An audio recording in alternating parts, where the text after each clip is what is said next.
Welcome, Anna. Thank you for coming today. I will just share a little brief thing about myself to say I have started these recordings because I wanted to engage more with others and to open people up to allow them to be heard with their feelings. And today, being National Stress Awareness Day, I wanted to allow for people who deal with stressful situations, such as yourself, to come and talk and to explain what it is that you do and how it is that you got to where you are at. So I wondered if you could explain what it is that you do and how you help Of others. course. Yeah. So I'm Anna Bushel and I'm a funeral celebrant. I'm also a celebrant for weddings and baby naming and vow renewals, but funeral celebrant is probably the thing that I do the most of. And actually, it sounds a bit odd, but I love it. Which Mm, is very weird to say you love doing funerals. But the mm, reason for that is because being an empath, it's in my soul core being to help others. And for me, it's an honor and a privilege to be there when others are just in their absolute depths of their grief. And to be able to share their loved one's life story and make their funeral a celebration of their loved one's life, and make it capture the true essence of that person. So having been a funeral celebrant for a while, I've been very much aware of the grief that people experience and go through.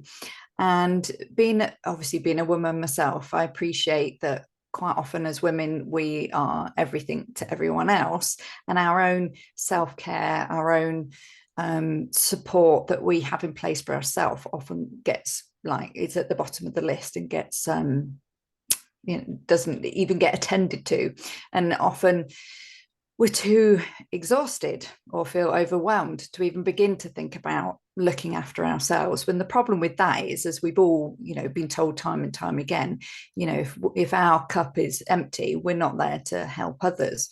And it, a lot of us will have experienced times where we've been really poorly, just with flu or something, and it just feels like the whole family falls apart, or it's just, you just sort of feel like, oh my goodness, if I'm not around, who's going to manage all of this and keep it all together? So there's a lot of responsibility on women's shoulders, and I feel when women are going through bereavement and grief, a number of things can happen. Sometimes we can feel that we don't want to burden family and friends with how we're really feeling. And then we can suppress those feelings and those emotions, and they can come back and bite us on the bum later. And we might wonder what it's all about and what's wrong with us. And that's not good for us. And it's definitely not good for those around us. So I wanted to create a place, a corner of the world where women can come. So it's an online membership where women can come and feel completely comfortable to show up however they choose. So there's with like fortnightly Zoom sessions, as on Zoom, you can have the video and audio off. So nobody needs to see you or hear you. You can just sit there under your duvet, curled up on the sofa with a cup of tea and just listen. Or for those women that just really do want to vent and just say, today is a really bad day, or, swear if they need to, blow snot bubbles if they need to. So just having that place where they can go to, and there's no pressure with it whatsoever, because we're already feeling overwhelmed, we're already feeling exhausted. So it's just that comfortable corner of the world where we can go to be free with exactly how we're feeling. So that's kind of that's what I'm sort of offering and what I'm about, because being an empath, I can't do one-to-one. There isn't enough time in the world, to help everybody one-to-one. And what I'd like to offer is really, I suppose I'd say I was a facilitator of that space, and I bring in guest speakers who are experts in their field and can maybe offer hints and tips to help women with their grief and process it and learn how to move forward with it, because grief is not something that stops, that ever goes. It's something we learn to live with. Someone famous has quoted somewhere, it's like carrying a backpack of grief with you all the time, and it's getting used to carrying that load. Some days it will feel heavy, and other days you'll forget you've got it on your back. So by bringing in guest speakers helps us to find different ways that we can learn to carry that backpack of grief, and there'll be tools and tips and discussions, and none of it is, it's all gentle. None of it is for anybody that they've got to do, they feel obliged to do. It's just there, it's information available for them to try as and when they're ready. So that's really what Women's Grief Support Circle is all about, and what I'm all about.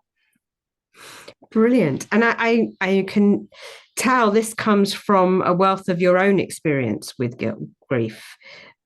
So is there anything you would like to share about that yourself? Yeah, I've experienced two sort of different types of grief in terms of the circumstances. So when I was 9 years old, my parents separated, and it was a very acrimonious, it was really a horrible breakup. And unfortunately, my dad used me and my two older brothers as to get back at my mum, really.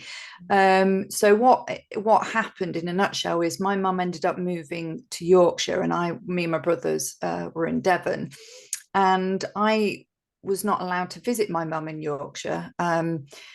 And so I only got to see her twice a year, and as a 9-10-year-old for a couple of years, that's immeasurably difficult. And bearing in mind, I was the only female in the house as well. And every time I had to say goodbye to my mum, it was total utter heartbreak. It was just the closest, having experienced grief since by physically losing somebody. The parallels of that feeling were the same. So I was going through that throughout my childhood until eventually at 18 years old, I decided, right, enough's enough. I need to be with my mum. And that's when I moved up to Yorkshire. So as a child, experienced that extreme emotion growing up was very difficult. And then when I was 17 years old, a really close school friend of mine, he was diagnosed with acute myeloid leukemia, and he died at 17 years old. And this fundamentally changed me in that I suddenly recognized at 17 years old that life is actually limited. And there's none of us know when it's our time. And that kind of made me a bit more, I would say, yes to things. I'd be like, no, let's just do stuff, let's just go for it. And actually, I wasn't able to deal with the grief because I had nobody to talk to. I had best friends, colleagues and things, but I didn't have that one person. I didn't have, even though my mum, was up in Yorkshire, I just didn't have that one connection that I felt I could just talk to about it. And I think as a result, I kind of already had quite a bit of anger in me from my parents separating.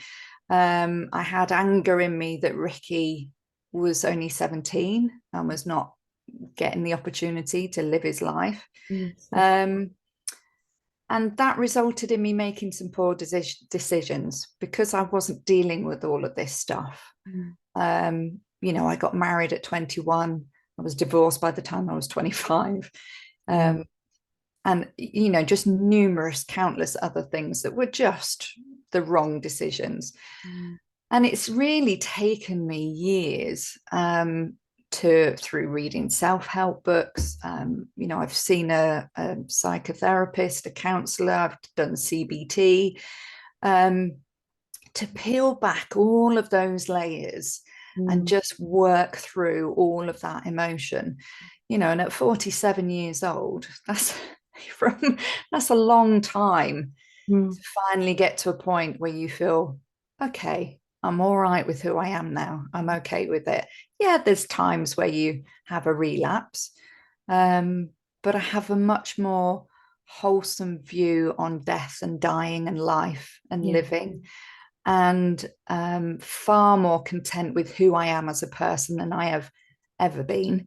I still get frustrated with myself because the old habits kick in from time to time, but then I'm a lot more gentle with myself. You know, I allow myself the time to that I need to sit back, rest, recuperate, reflect, and process whatever it is I'm feeling at that Which time. is so important as an empath to do, especially as an empath. More so because you pick up on other people's Mm. emotions and feelings, and actually being a funeral celebrant, that's Mm. really hard Mm. because you've got to be really careful you don't take on other people's grief. But Mm. through everything that I've learned and you know, read and studied and experienced over the years, I've learned how to not take on other people's grief, but also completely understand and empathize with their grief, and Mm. hopefully, you know, help to find things that will help them to help themselves, because you can't fix anyone. You know, there's no, you can't, and I don't want to fix anyone. That's not my job. That's not for me to do. You get uh, heavy shoulders if you try and attempt that. yes, it's just not possible, and I've learned that because, again, as an empath, you want to try and help everybody and everyone, and that's not possible. That's not our job as empaths. Mm. Our job is to be there to listen, to understand, Mm. and maybe find things that can help. You know, that's what Mm. I see myself as, an empath, as a facilitator. And just, you know, I get it, totally get it, Mm. all of that array of emotions that you feel with grief and stress and anxiety. Yeah.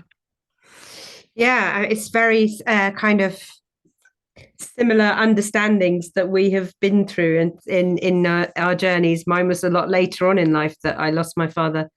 He had cancer when I was probably 35, I think it was, and so and that sent me into a spiral of not thinking everything's okay, because I'm the sort of relaxed, calm one that doesn't get high or low emotions. You know, I just am generally on a level and happy, and that's me. So to have to deal with grief wasn't part of my norm. It wasn't my go-to place at all. Yeah. And so yeah, it took me a number of years, and still on that journey of learning to sit with the emotions, because and that's why I do what I do, because I know that the best teachers are the ones that also need to learn themselves, and they continue that journey of teaching because they're also teaching themselves.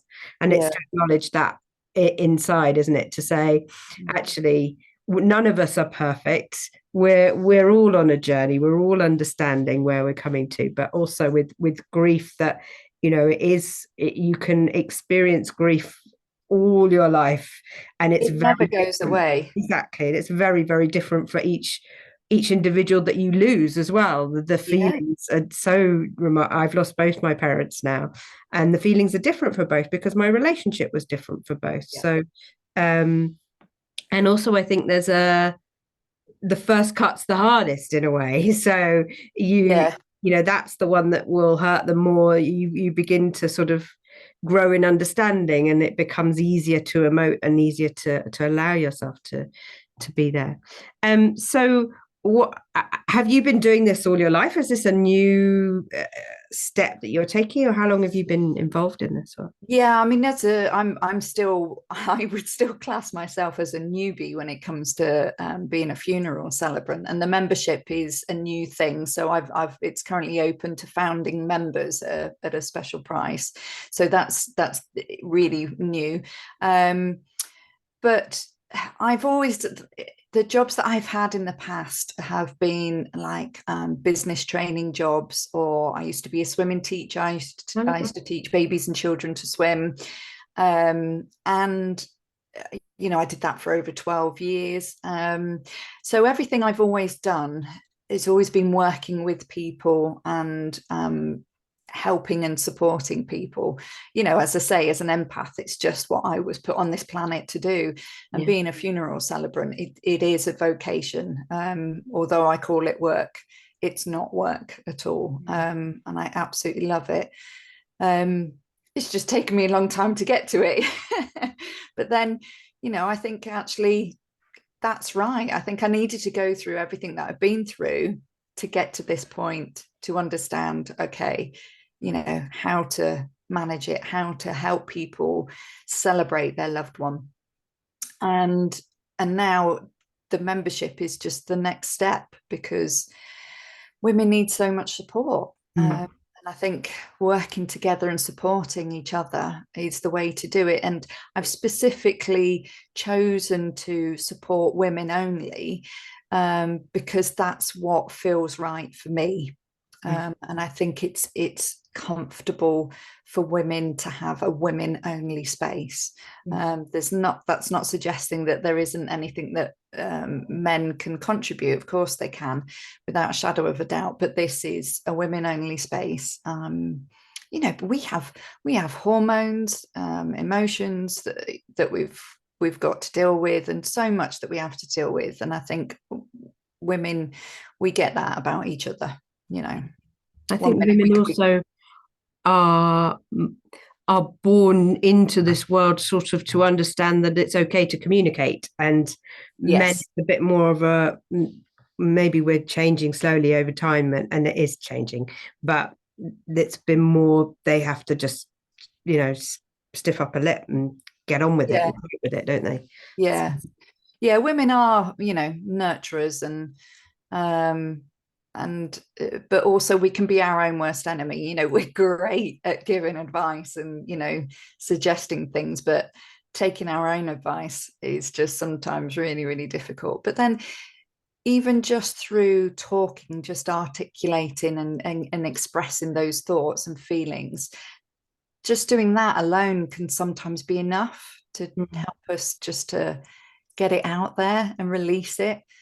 You know, and that's why when women get together, we just talk. Yeah.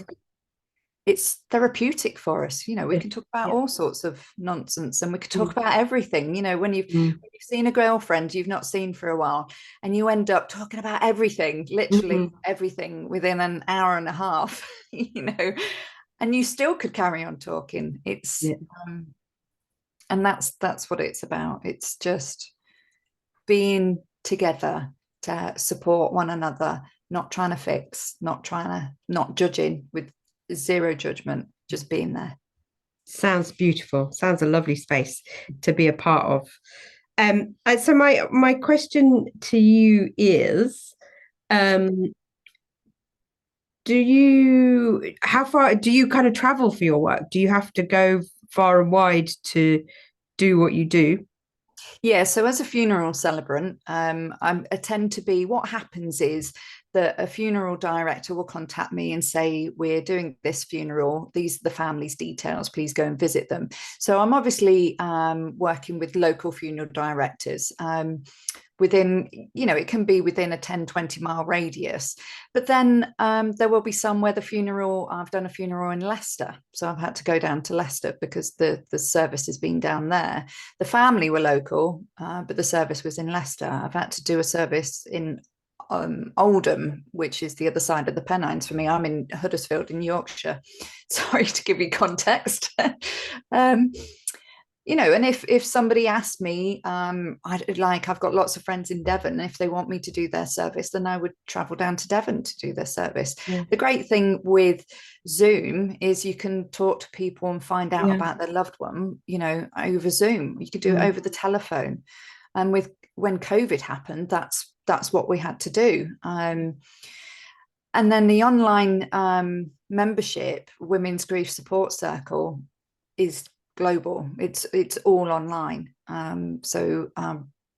Which I like, because you haven't got to make the effort to get up and out of the house. So when you're really, really in the depths of grief, you can literally just turn your computer on, go onto Zoom, have your video and audio off, and just sit there, and you haven't got to say anything, do anything. But likewise, if you need that contact, that personal contact, then you can put your video and audio on, and you can get involved in discussions. So I wanted it to make it accessible to as many people as I could. Not everyone's on Facebook, even though there is a private Facebook group for membership only. And there's a newsletter as well where I highlight the topics that have been discussed. So I'm making it accessible for anyone and everyone. And as a funeral celebrant, predominantly I'm local, but if anybody wanted me to do a funeral, the other side of the world, as long as they can pay for the travel, that's fine by me. And because I'm a civil celebrant, I'm not constrained by religion or beliefs or anything. So I will do a service. Obviously, I'm not ordained, but I've done services for Catholic people. My next question was going to be that exactly. Yeah. I mean, in a church, have you actually been there? You can't do it in a church, right. Because obviously that's not appropriate. But in a crematorium, right. I've read passages from the Bible, specific prayers and things. But the people know, the family know that I'm not ordained and that I'm a civil celebrant. But because my dad was a vicar, I've been although I'm not religious at all, I'm spiritual, but I'm not religious. So I don't, probably the closest thing I match to is probably Buddhism. But otherwise, I'm not attached to any religion. But I'm comfortable saying those prayers or reading those passages from the Bible because it means something to the family. Yeah. It's not about me. Even though I'm the one stood at the front delivering the service, it's not about me. It's about what the family want. So even pagan services or atheist services, we can change words. So rather than saying blessed, we can say brought into the world, or rather than saying may you rest in peace, it can be love and light to you on this your final journey. So as a civil celebrant, that is a real privilege and an honor because I'm able to offer people something that's right for them. And another thing about funerals is they don't have to be in a crematorium. No.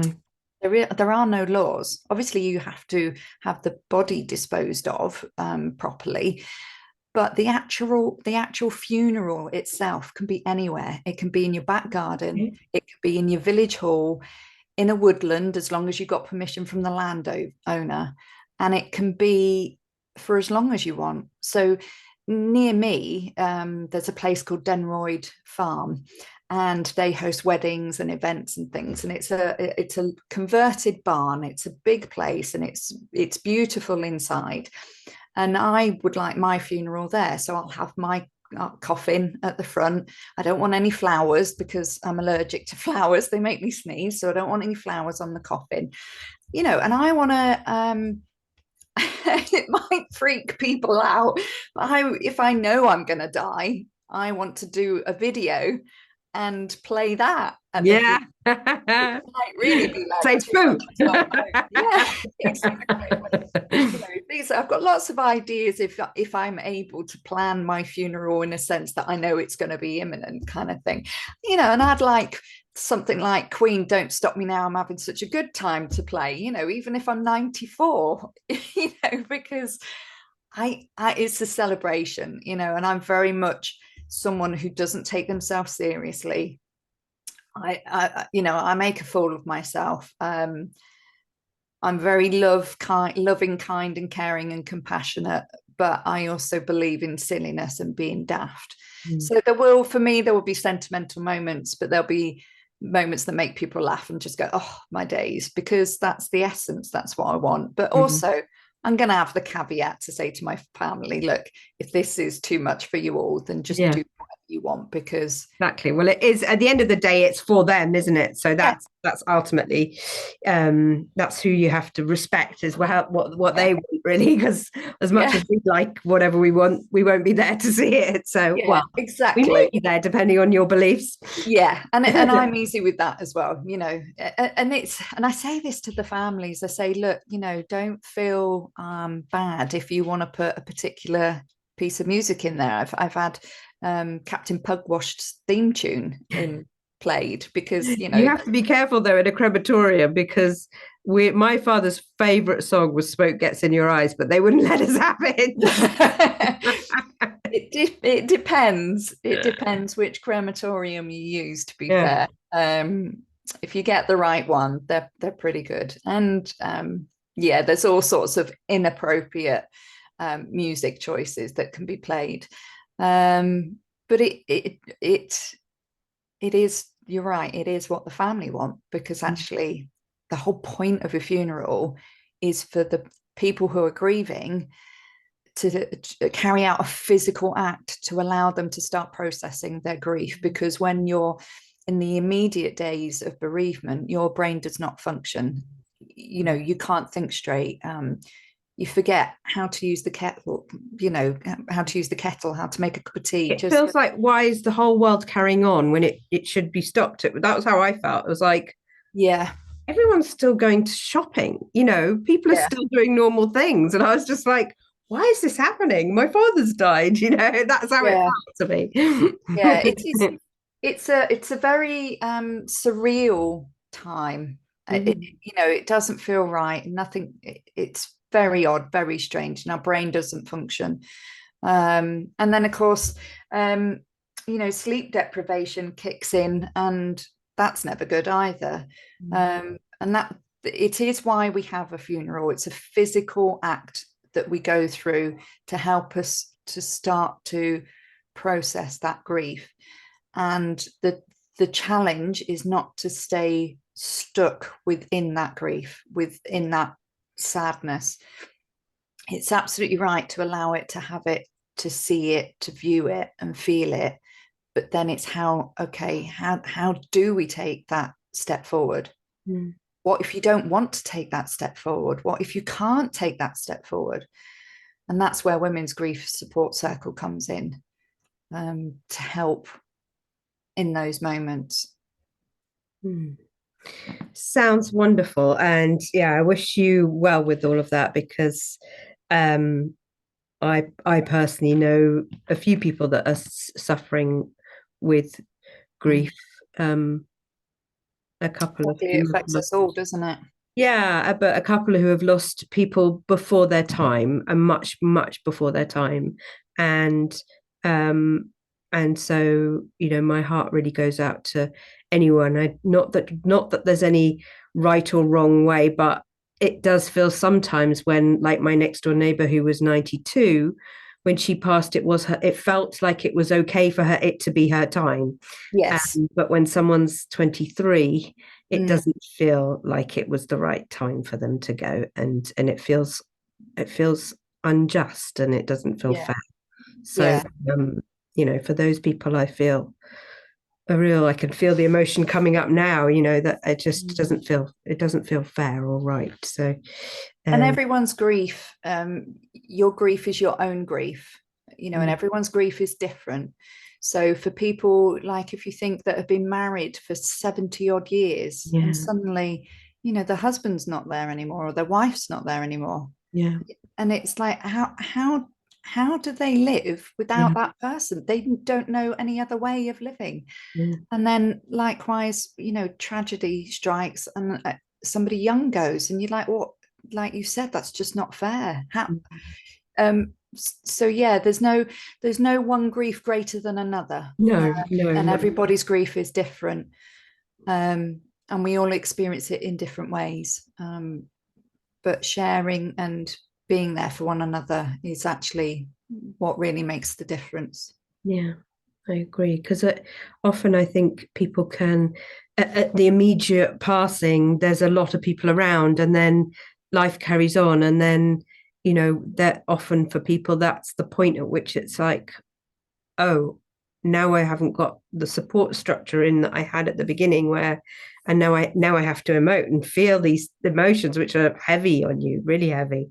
So Yeah. I think that's quite a tough time, isn't it? It's something that I say in my funerals, that I say, often it feels like a funeral is a line drawn in the sand, but it's not. The waves come crashing in and wash that line away.